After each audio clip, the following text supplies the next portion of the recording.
Welcome to another episode. Of course, an interesting one.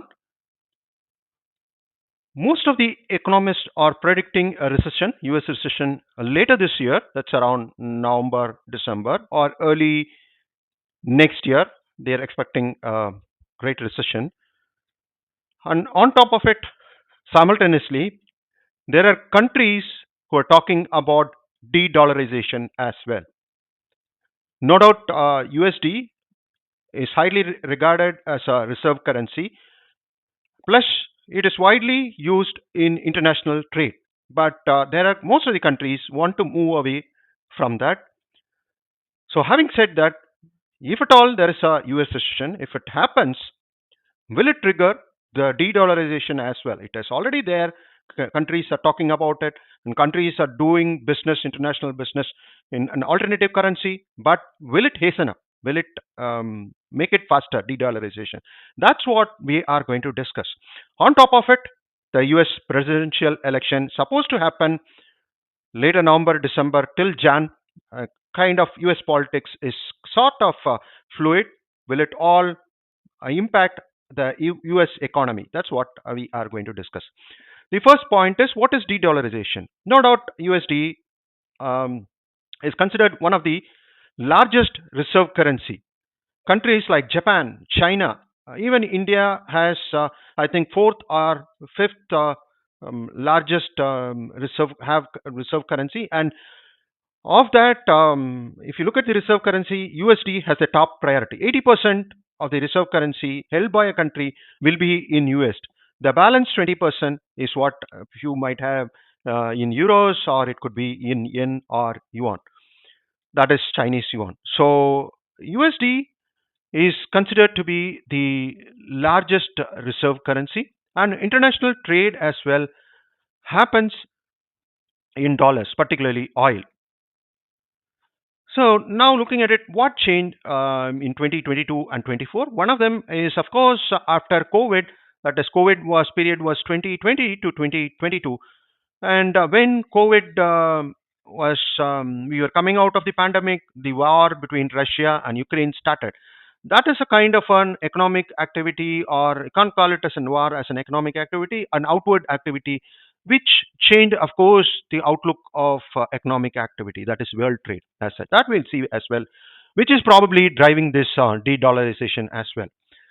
The first one is, of course, yuan in 2023.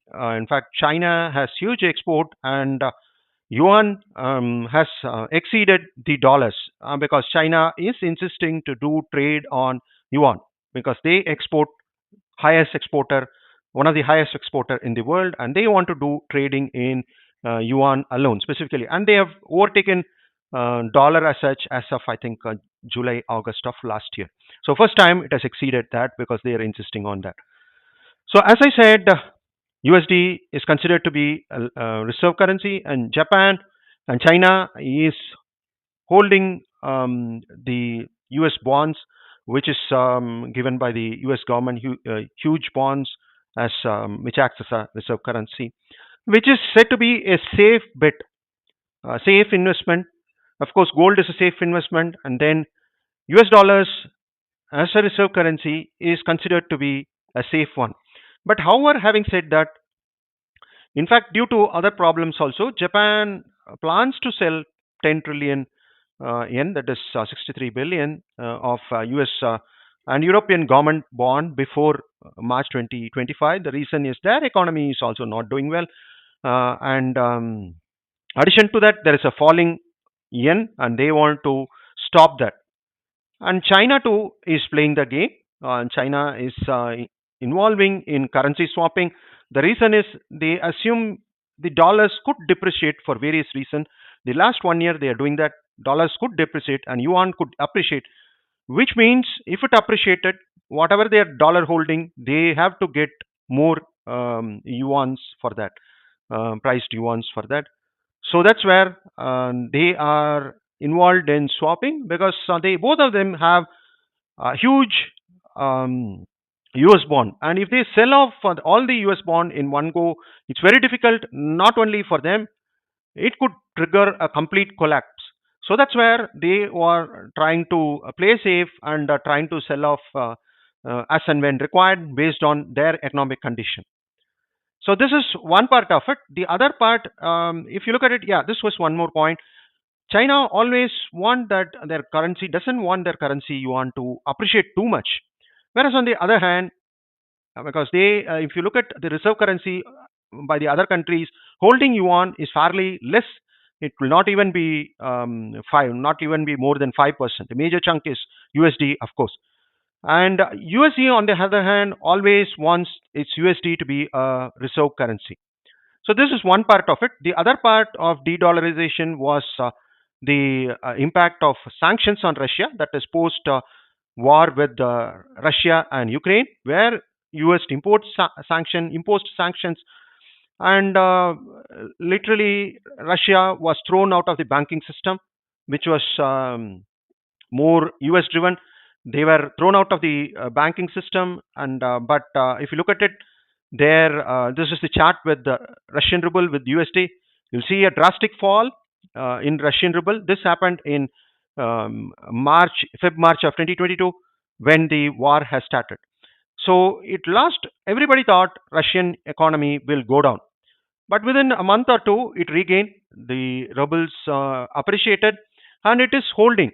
And now they have a workaround as well. Russia has a workaround through which they do the trading as well. And now they are simultaneously working with the BRICS, which is Brazil, Russia, India, China, and South Africa, which is fairly unknown till 2008, which was not known. But now BRICS, many countries, about 140 countries, has keen interest in joining BRICS.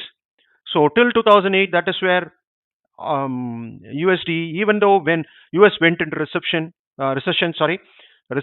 it did not have any impact on de-dollarization. It not didn't even fall that much. But this one, the the Russia going out of the banking system, which is controlled by the US, is actually driving Russia through BRICS and China. They have a new bank as well, and there is a upcoming conference, BRIC conference in October 2024. I hope there will be much more decision taken. Even they could envisage a kind of a BRIC currency. This is which is a totally at a fluid stage as of now. So these are, in fact, oil, which was traded only in USD till few years back, and now Russia is doing trade in other its own currency, ruble, and even for that matter, even Saudi is working with China to do trade in probably in Chinese currency yuan as well. So oil is one of the factor because of which USD was considered as a reserve currency. Now keeping that aside, so let's see why recession. And once in every 4 to 5 years, we had a huge infusion of fund during in US during COVID. Lot of funds was infused because industry was shut down, economy was going down, huge fund was infused. But every 4 years, once it dries up, you have this challenge of recession. We saw something in 2014-15, not that much, but the worst was, of course, in 2007-8, US underwent a big recession because of the real estate market. And similarly, after 20, another 4 5 years, we are seeing kind of a recession which could happen. We need to wait and watch if it really goes for a recession. And of course, no doubt, without doubt, US is the leaders of technology for decades. But now some of the Asian countries like China or India are bringing technology revolution. Of course, India on mobile banking. You see, every street vendor has the mobile-based banking these days. We might be in a day where instead of cash, the traders would prefer mobile banking in India. And China, of course, about a decade back, China was not leaders in mobile technology, but now we see they are getting into a leadership position in mobile technology. So all this, probably there is a shift as a technology leader from US to other Asian countries. So this may also be driving the recession. On top of it, Yesterday, that's September 18th, US Fed so had reduced the interest rate by 50% point. Such high reduces happened last time in 2020 during COVID time or during 2008, particularly when it went into a recession. So this is what, if you look at it, this one we really don't know. Like the high percentage reduction, which never happened. It happened only in 2020 and 2008. That was the time. Both the time, 2008 was of course the worst. Lehman Brothers went into bankruptcy, and most of the banks had the challenges of bankruptcy. So is it something similar to that happens? And coupled with that de-dollarization, which will, if it happens, then yeah, there could be a serious challenge for USD as such. So if you look at the indicators, yes, if you look at whenever the recession happen, gold prices moves up, and it is happening in the last 3 4 years. It is going higher and higher. Last 3 4 years, it's going higher and higher because then gold is said to be a safe asset. So we have seen it was from I think 2012 to 2018, 19, or even 20. Gold prices didn't go up that much, but after 2021, gold prices has been spirally going up. So this is one of the indicator because 2008, 9, 10 is what it started going up. The prices going up because it's a safe bet. Stock market, yes, before recession, it is always at high, prior fall. This is one of the indicators as well. Everybody is expecting a market correction of 20 to 25%. It has been talked of for last 1 year or so. So probably if there is a recession, then this could be an indicator. Crude oil, if you look at another indicator, it's now at 65 to 75 USD. And the same thing happened in 2008 as well. It came up to 60, and when it was at the worst stage in 2009, if I remember right, it fell down till 35. So this is happening as well.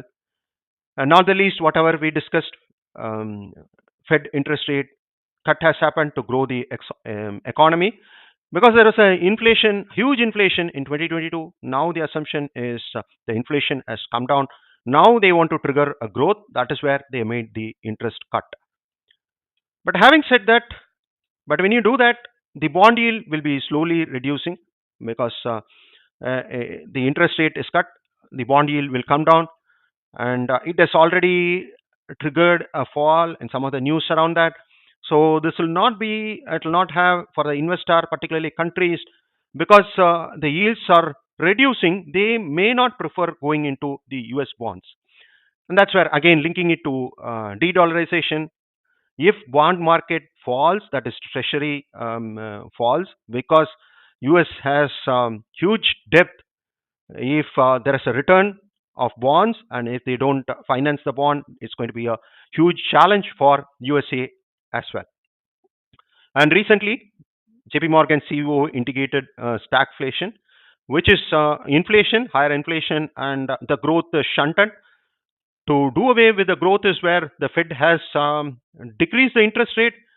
Of course, we need to wait and watch what happens. And as I said, additional indicator, there could be 2007, it was a housing bubble, and now could be a tech bubble. There could be a shift from US to the other countries, particularly the Asian countries, maybe India, China, Russia, or even the BRICS countries. This could happen as well. US inflation, lot less, but higher in this cycle, and worse than expected job reports in August of both in 2007 and 24. That is where rate cuts happen. So ideally, these are the additional indicators. We have about close to about 780 indicators, which is indicating towards reception. Towards recession. Fingers crossed. We need to wait and see how this goes. Point is, even billionaire Elon Musk warned that US is on fast track to defaulting on its trip. Because this he said about a few days back, about a week back, because there is 35 trillion in debt, and it could be increasing over time. It is none other than the richest man, Elon Musk. So all these are kind of an additional indicators as well. I hope you found this presentation useful. Thank you and do subscribe to my channel. Thanks and cheers.